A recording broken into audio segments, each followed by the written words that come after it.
I'm Ben Meiselas from the Midas Touch Network. The criminal seditious conspiracy trial in federal court in Washington, D.C. against the terrorist group known as the Proud Boys is underway. Opening statements took place on Thursday. James McCullough, the assistant United States attorneys representing the prosecutor's office in this prosecution of these 5 terrorists, Enrique Tarrio, the leader of the terrorist network, Ethan Norton, Joseph Biggs, Zachary Rell, and Dominic Pizzola. Tarrio was the only one not there during the January 6th insurrectionists. The others were, some of them were violent insurrectionists who were seen on TV, charging Officer Goodman. I mean, you see these terrorists engaged in these despicable acts, and the prosecutors have their hands on not just these absurd and disgusting statements that these individuals made publicly, but they also got their hands on private Telegram chats where these terrorists were bragging about the insurrection and taking down the government and taking down Biden. And guess what?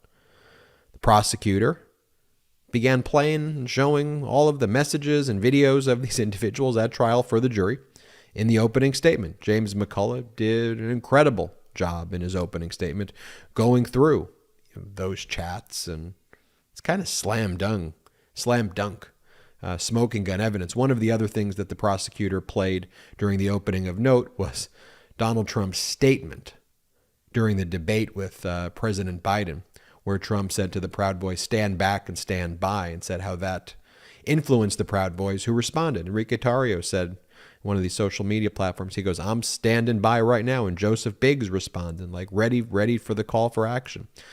The prosecutor said, is quote, "You will see private communications. You will see their public statements. You will see their coordinated actions. You will see their celebration of the group's activities and an attempt to cover up their checks. You will know by the way they took direct aim at the Electoral College certification that this was the result of an agreement," the prosecutor went on to say, led by Enrique Tarrio. "These men joined together and agreed to use any means necessary, including force, to stop Congress from certifying the election. On January 6th, they took aim at the heart of our democracy." And one of the things that McCullough also pointed out, is one of the things that Tarrio said was, quote, "If Biden steals this election, the Proud Boys are going to be political prisoners. We won't go quietly, I promise." And then there are other messages from them saying, "Go effing do it. Go check out the Capitol." There's like messages that lay out like the plot, essentially minute by minute. And then afterwards, like Ethan Norton bragged, "I was part of the effing storming of the Capitol in the most powerful country in the effing world. If you're going to lecture me on what's important right now, shut the F up." I mean, statements like that. You have Rell, one of the other defendants. "I'm proud as F at what we accomplished yesterday. We lost our country. We should have held the Capitol." And Biggs, "We're going to have a civil war now. Firing squads for the traitors that are trying to steal this election from the American people." And part of the seditious conspiracy plot is their effort literally to overthrow our democracy, the coordinated effort that was made there. And look, the prosecutors have successfully prosecuted the other terrorist group, the Oath Keepers. Their 2 top leaders were convicted of seditious conspiracy counts, like Stuart Rhodes. Going to be serving a very, very, very long time in prison. Seditious conspiracy count, 20 years in prison. Obstruction, 20-year prison. These people may be facing jail, likely facing jail for the rest of their life. And when you go through the arguments being made by the terrorist groups here, that these Proud Boys, they fall into a number of categories. Some of them blame Trump, and they say it's Trump's fault. You don't see Donald Trump here. That's one of the points of attack there, that they try to basically say, look, this wouldn't have happened if Donald Trump was there. Donald Trump's not a trial. That's what Enrique Tarrio said. He goes, quote, "President Trump told these people the election was stolen. Trump told them to go there on January 6th. And it was Trump in his speech on January 6th that unleashed this mob. But he's not here on trial today. It was Trump and Trump alone in his speech on January 6th that unleashed this mob.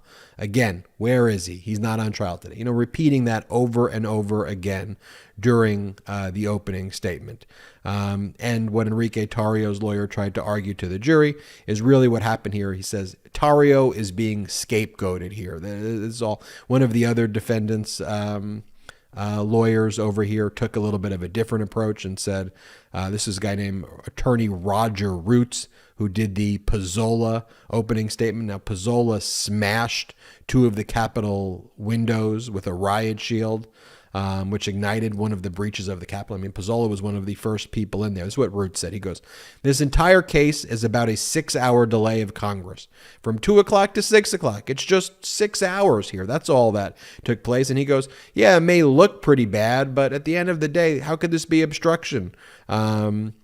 He also says, what my client didn't commit robbery here. What are you talking about? There's no real crimes at issue. That's basically what Roots does, and very, very, very. And they kept playing this weird video of like Roots in the Capitol, like committing the crime.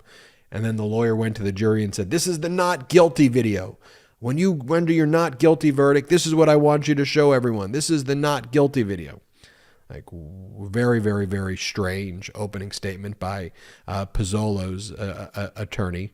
And as you go through all these other, opening statements, I mean, some very strange things.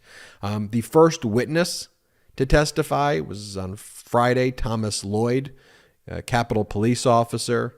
And he basically said that thanks to the bravery and courage of Eugene Goodman, the Capitol police officer who directed the insurrectionist away from the members of Congress, that if the insurrectionists went where they were originally heading, there were armed Capitol police officers and Secret Service agents who were protecting the members of Congress. So if they got through, there would have been a gun battle. And Eugene Goodman saved that from happening. So there you have it, folks. One other thing to mention, Joe Biggs his lawyer didn't give an opening statement. They deferred the opening statement. You don't have to give an opening statement. And so there you have it, but one of the most interesting things there is the lawyer accusing Donald Trump. I mean, for Enrique Tarrio, the leader of the Proud Boys. Like, are you kidding me? I think one of the things the prosecutors have done also, they've watched what worked. One of the things I noticed, they watched what worked during the Oath Keeper seditious conspiracy trial. And here, noting that the jury really related to these encrypted messages, the heavy focus here was showing this jury those telegraph messages where the people were admitting essentially to being terrorists, to the seditious conspiracy. And then you just had a bunch of really weird and bizarre lawyers representing these Proud Boys, and then Tarrio's lawyer blaming Trump. So we're going to keep following this case. Goes back in action on Tuesday.